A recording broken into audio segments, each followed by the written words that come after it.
Welcome to Earnings Recap. Today, we're summarizing Starbucks' first quarter fiscal year 2025 earnings conference call. That's right.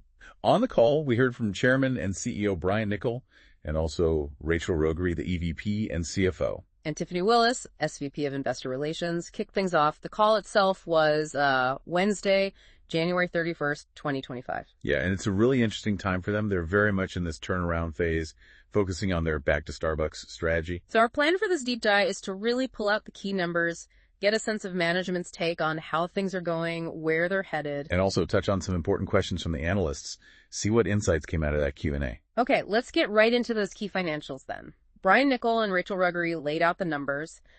Total company revenue, $9.4 billion. Which was flat compared to last year.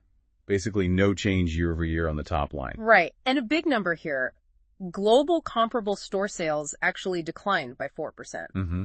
And that was mostly driven by the U.S. market, which was also down 4%. Yeah. But it wasn't all bad news on that front, was it? They did mention seeing some sequential improvement in the U.S. comps as the quarter went on. Yeah, particularly in the morning.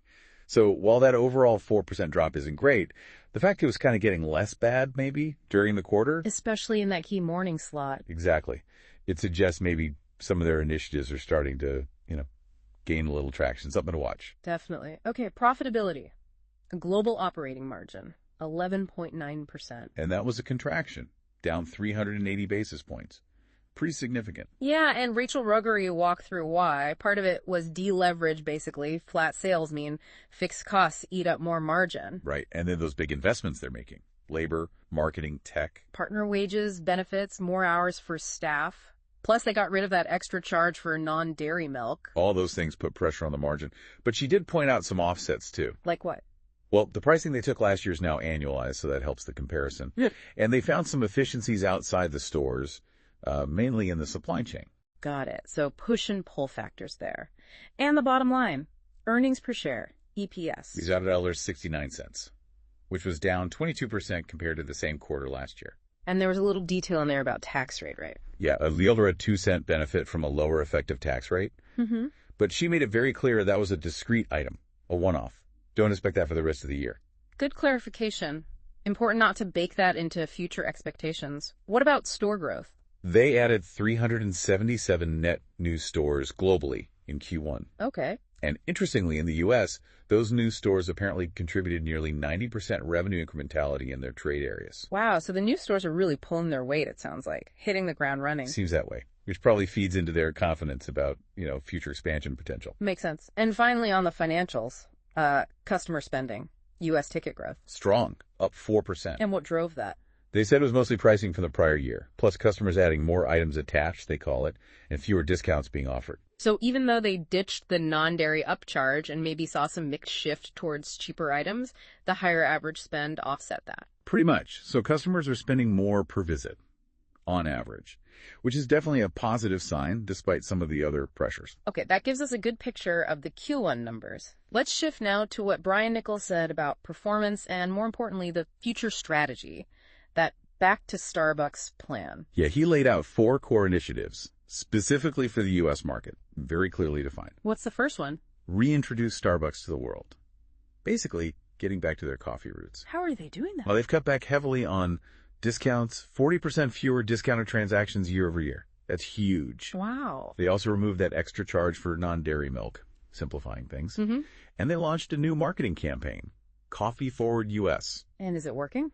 He said they're already seeing a positive sales mix shift towards, core coffee and espresso drinks. Mm. So early signs look promising there. Okay, initiative number 2. This one's about the customer experience, specifically delivering the customer experience to win the morning. And how are they tackling that? A big piece is menu simplification. They're aiming to cut their beverage and food SKUs, the number of distinct items, by about 30%. 30%? That's a lot. It is. They're using a disciplined stage gate process, basically careful evaluation, to focus on real innovation that fits customer trends and partner ideas. Think like the lavender drinks or that Dubai matcha. Right. So simplifying, but also keeping things fresh. What else for the morning experience? Improving speed and throughput. They have this goal. Yeah. A 4-minute service time, but still keeping that moment of connection. That sounds challenging. 4 minutes with a connection. Definitely. Their pilot work suggests the real bottleneck isn't just overall store capacity, it's actually how mobile orders are sequenced. Ah, the mobile order pileup. Exactly. So they're investing in staffing, changing processes, using algorithm tech to manage that flow better. Interesting. And they're being selective with equipment, too. Yeah, segmenting stores by how busy they are. Only the top quartile, the busiest 25%, will get the high-end Siren espresso machines for now. Makes sense. Focus the investment where it has the biggest impact. Right. Plus, more staffing hours, new routines, simpler drink builds. They're even piloting different staffing levels in 700 stores to figure out what works best. Okay, a lot going on operationally. What's the third initiative? Reestablish Starbucks as the community coffee house. Getting back to that third place feel. How?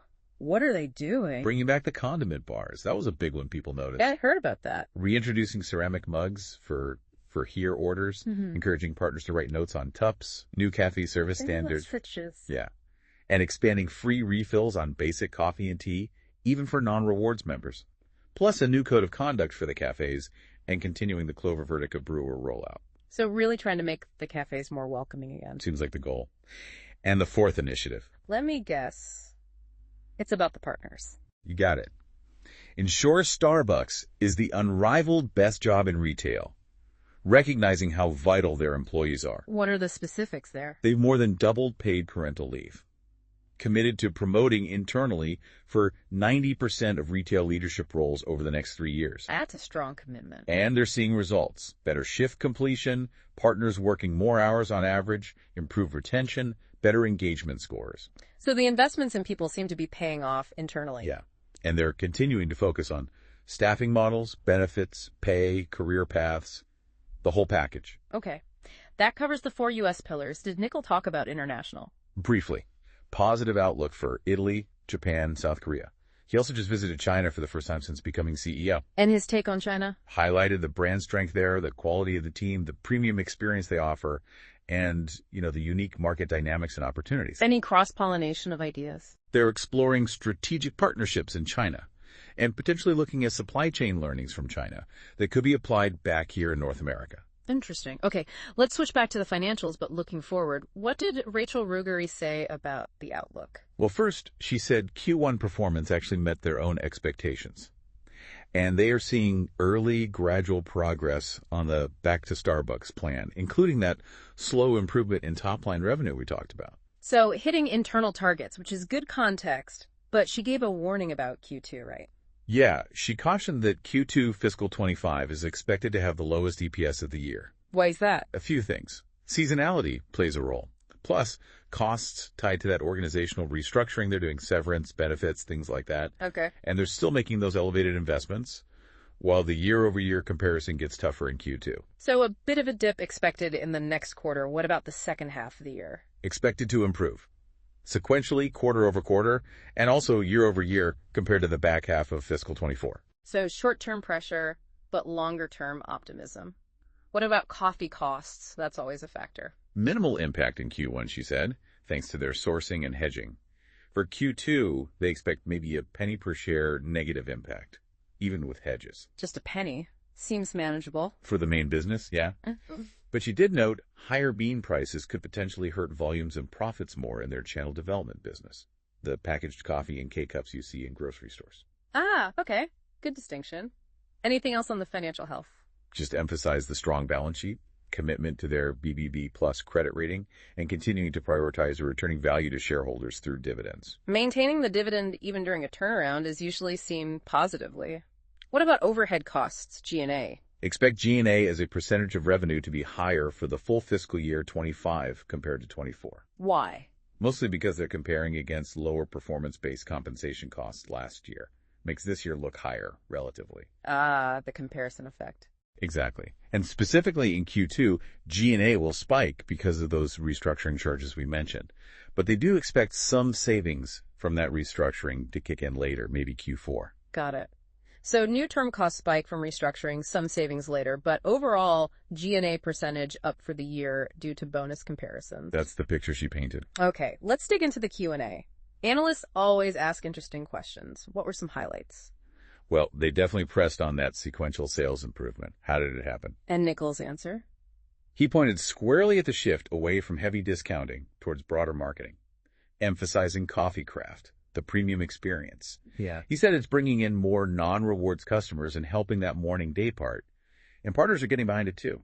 So the strategy shift seems to be the driver, in his view. Yeah, and that led to questions about the marketing strategy itself. Right. If they're cutting discounts, where is that money going? Nichols said they're shifting it to working dollars, brand building, experience enhancement. Mentioned the new ad campaign focusing on the barista customer connection, writing on cups. Back to basics, in a way. Kind of. And Rachel added that overall marketing spend as a percentage of revenue is actually going up close to doubling. But because they're cutting so much from discounts, the net impact on revenue is basically neutral. So spending more on brand, less on price promotions, a deliberate choice. Very much so. Then there was more on operations and throughput, that 4-minute goal. Yeah, how are they actually going to achieve that? What's the bottleneck? Nichols was clear. It's the mobile order sequencing. He said stores with positive comps generally execute better on connection and craft and don't have those bottlenecks. So fixing the mobile order flow is key. Absolutely. They're piloting a new prioritization algorithm in 3 stores, and he said early results are good financially, for partners and for customers. Technology to the rescue, potentially. Seems to be part of the plan. Then someone asked about productivity, referencing an old $4 billion target. Are they sticking to that? Rachel sort of sidestepped the specific numbers. She said they're still very focused on efficiency, store level, supply chain. They got 150 basis points of margin help from efficiencies in Q1. That's pretty good. Yeah. But the $4 billion number may be less fixed now. She said efficiency work will continue, balancing investments and helping margins in the future. It's an ongoing process, not just a fixed target. Makes sense. What about the organizational changes? The support center restructuring? Nichols said the goal is clearer accountability, getting the right structure with roles like Chief Store Officer, Chief Development Officer, aligning the support center to really help the stores efficiently. And the financial impact? Rachel reiterated, G&A impact in the near term, especially Q2. Some savings expected by Q4, but overall G&A percentage still higher for the year because of that lower bonus comparison last year. Okay. The connection between partner and customer experience came up too. Yeah, an analyst asked about it. Nichols strongly agreed they're intertwined. Setting partners up for success equals better customer experiences. And the mobile order algorithm helps partners too. That's the idea. Reduce stress, make things flow better for everyone, whether you ordered in the cafe or on the app. Interesting. What about that ambitious U.S. store growth target, doubling the store count? An analyst pushed on that. Nichols doubled down, basically. Said the success of smaller formats with drive-through cafe mobile options is key. Strong performance in places like Texas and the Southeast. So they see runway in certain markets and formats. Yeah, and an opportunity to sort of reset the store base in other markets. And he thinks fixing that mobile order sequencing could unlock even more potential for growth. Makes sense. If stores can handle more volume efficiently, you can put more stores in. Exactly. Then menu strategy, different offerings for morning versus afternoon. Can they actually do that easily? Nichols said the digital menu boards give them that flexibility. And remember that 30% menu reduction target. That helps them focus on getting the right morning stuff and the right afternoon snacks. Okay. What about that siren hot hold equipment? Is it just for drive-thrus? Apparently not just drive-through speed. Nichols clarified it's more about overall transaction volume in the store. And there's a trade-off, right? Hot hold versus fresh prep. Right. So it's not a universal solution. It seems like they realized it's needed more selectively, based on volume. They also dug more into the impact of fewer promotions. Yeah, Rachel repeated the shift to broader marketing, reaching more customers, including non-rewards growth, which they're seeing. And the impact on the average check. Ticket is benefiting from fewer discounts, but that's partly offset by mix changes and losing the non-dairy upcharge. The goal is a combo. Strong ticket and more traffic. Not just one or the other. Right. And back to the siren system rollout, Nichols really hammered this point. The key learning is that mobile order sequencing is the bottleneck in most stores, not raw production capacity. So the siren machines are only needed where capacity is the issue. Pretty much. Top quartile stores. For most others, fixing the process and using the new algorithm should be enough to improve throughput. That's a big shift in understanding. Yeah, that is a key insight. Did attracting younger customers come up? Gen Z. It did. Nichols said they're seeing good traction there with things like tea, matcha, refreshers. cold beverages in general. So not just traditional coffee. Exactly. He said it's a balanced approach, targeting all age groups with customizable, handcrafted drinks. Okay. Partner investments again. How do they pay for it all? Nickel mentioned positive feedback from precision staffing trials in 3,000 stores. The pilot is about finding the sweet spot for labor, great connection, and speed. And the payoff. The bet is these investments drive traffic long term. And they'll keep chasing those efficiency store supply chain to balance the spending and help margins. Makes sense. What about the different channels? Walk-in versus drive-through versus mobile? Where's the pain point? Mobile ordering, specifically the first-in, first-out system. That's the biggest challenge, Nickel said. Causes counter congestion. Drive-through apparently works pretty well. So fix mobile and the whole system gets better. That seems to be the focus. Improving that sequencing should help the experience everywhere. What about wait times for mobile? If they're too long, people just leave, right? Absolutely. Nicole acknowledged waits over 15 minutes lead to abandoned orders. They're testing time slots and aiming for promise times under 12-15 minutes. And the hope is a better experience brings people back more often. Yeah, better speed, better connection that's supposed to increase visit frequency and differentiate them. Okay, one last check on the Outlook Q2 EPS. Definitely the lowest point of the year. Rachel confirmed. Absolute EPS, lowest in Q2. Seasonality, restructuring costs, investments, tougher year-over-year comp, all hitting at once. But still expecting gradual improvement in the back half. Yes, that was the final word on the outlook. All right, so we have really covered a lot here in this deep dive into Starbucks' earnings call. Yeah, I think the big picture is they're definitely in the early innings of this back to Starbucks turnaround. The Q1 financials kind of met their own targets, but clearly there's work to do. Management seems laser-focused on core coffee, customer experience, partner engagement. And those key investments in tech and labor. It feels like they have a clear plan, even if the results aren't fully showing up yet. For me, a couple things really jumped out. That focus on mobile order sequencing as the real bottleneck was fascinating. Very specific operational insight. I agree. And that ambition to potentially double the U.S. store count, that's a huge long-term goal, shows a lot of confidence, or at least aspiration. Yeah, and also that big strategic shift in marketing, really moving away from just discounting to drive traffic towards building the brand more holistically. Plus the constant thread about the partner experience being fundamental. You can't fix the customer experience without fixing the employee experience first. Seems they really get that. So for you listening, if you value understanding the why behind the numbers, this gives you a pretty solid view of Starbucks' current situation and their roadmap. Yeah, the focus on data, like targeting the siren machines and responding to feedback like bringing back condiment bars, it shows a certain methodology to the turnaround effort. Okay, so here's something to chew on. Starbucks wants to potentially double its stores in the U.S., but also maintain and even enhance its premium feel. How do you see that playing out, that balance between being everywhere, accessible, but also special, exclusive? That's a great question. Scale versus premium perception. And how does technology fit in? Can algorithms and apps help maintain that human connection they say they want, especially as they get bigger and bigger? Definitely something to watch. How will the brand evolve? Will technology enhance or detract from that community coffeehouse vibe at scale? It'll be really interesting to track their progress on these back to Starbucks plans in future quarters, see how the restructuring impacts things, and whether that sequential improvement continues. Thanks for diving deep with us today on Earnings Recap. We'll catch you next time.